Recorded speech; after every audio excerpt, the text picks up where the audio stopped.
दोस्तों, समांतर दुनिया बनानी शुरू की, लेकिन न गंगा सरीखी नदी बना पाया, न एवरेस्ट जैसा विशाल पहाड़। हाँ, हमने जहरीले रसायन से भरी हुई नदियों के साथ प्लास्टिक के कचरों का पहाड़ खड़ा जरूर कर लिया है। करतरीम रंगों के फूलों का तो निर्माण कर लिया, लेकिन उनमें सुगंध हो ऐसा नहीं कर पाए।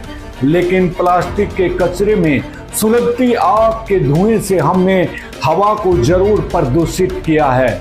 हमने इस धरती के सौंदर्य में इजाफा तो नहीं किया, पर इस धरती के साथ खुद के विध्वंस की कहानी लिखनी शुरू की है। पृथ्वी पर जो भी विभत्स, गंदा, अवांछित है, वह है हमारे पढ़े लिखे, सभ्य और आधुनिक समाज की देन है। पृथ्वी के इस दर्द को पिछली सदी के 60 के दशक से प्रबुद्ध वर्ग ने समझना शुरू किया। साइलेंट स्प्रिंग और लिमिट टू ग्रोथ जैसे लेखों के बाद लाखों पर्यावरण में हो रही गिरावट का विरोध करने और अधिक पर्यावरण संरक्षण की वकालत करने के लिए सड़कों पर उतर आए।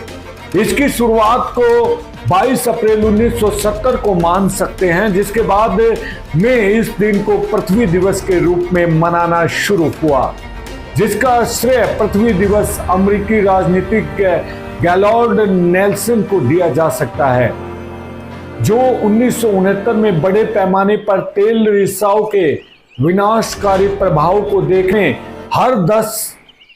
हर मिनट में 10 लाख प्लास्टिक की बोतलें खरीदी जाती हैं, जबकि एक साल में 5 ट्रिलियन प्लास्टिक बैग का उपयोग किया जाता है। अरबों खरबों की संख्या में प्लास्टिक कचरा हमारे महासागरों, झीलों और नदियों को अवरुद्ध कर रहा है। क्या हमें ये बात पता नहीं मालूम है? और भूमि पर भी जमा हो रहा है, जो मानव जीवन में नहीं, पौधे और वन्य जीवों के लिए भी जानलेवा साबित हो रहा है।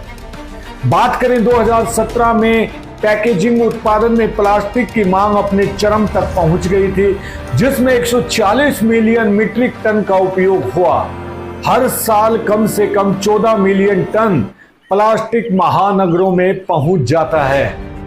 कई देशों में प्लास्टिक प्रदूषण को रोकने के लिए आज भी बुनियादी ढांचे की कमी है, खासकर विकासशील देशों और गरीब देशों में, जैसे सैनिटरी लैंडफिल, इंसिनरेटर, पुनर्चक्रण या रिसाइकलिंग की क्षमता आदि। उपयोग के बाद प्लास्टिक जब अकुशल प्रबंधन और अक्षम निपटान के बाद लैंडफिल या मिट्टी या समुद्र में पहुंचता है, तो छोटे छोटे विषैले कणों में टूटकर माइक्रोप्लास्टिक बन मिट्टी, पानी, हवा, यहाँ तक खाद्य श्रृंखला में प्रवेश कर जाते हैं, जो प्लास्टिक के बाकी अन्य खतरों में डराने वाले हैं।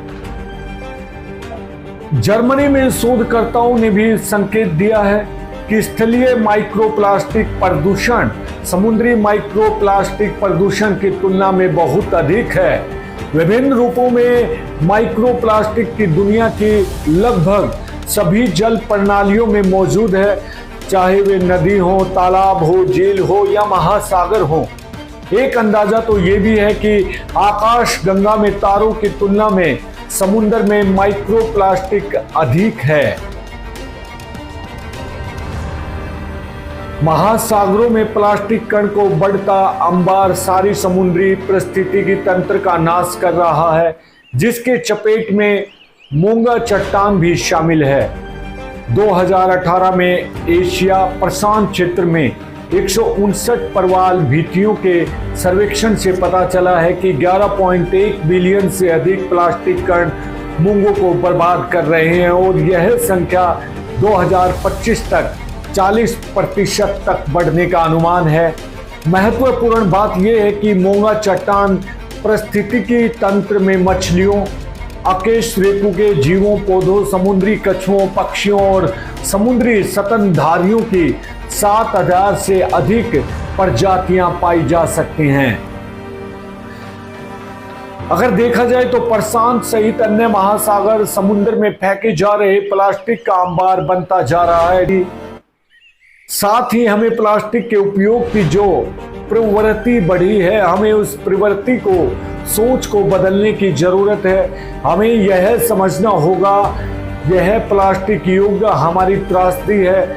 हम अपनी चाल में, हमने अपनी धरती की चाल और लय को बिल्कुल भुला दिया है। अपने स्वार्थों के लिए और विकास के नाम पर हम जिस तरह अपनी प्रकृति का दोहन कर रहे हैं, जिसकी वजह से हम अपने अस्तित्व के सबसे बड़े संकट से गुजर रहे हैं। हम अपने बाद प्लास्टिक प्रदूषित बंजर धरती को छोड़कर जाना चाहेंगे, जहां हमारे बच्चे बिना प्लास्टिक के पानी और ताजी हवा के एक झोंके के लिए भी तरस जाएंगे।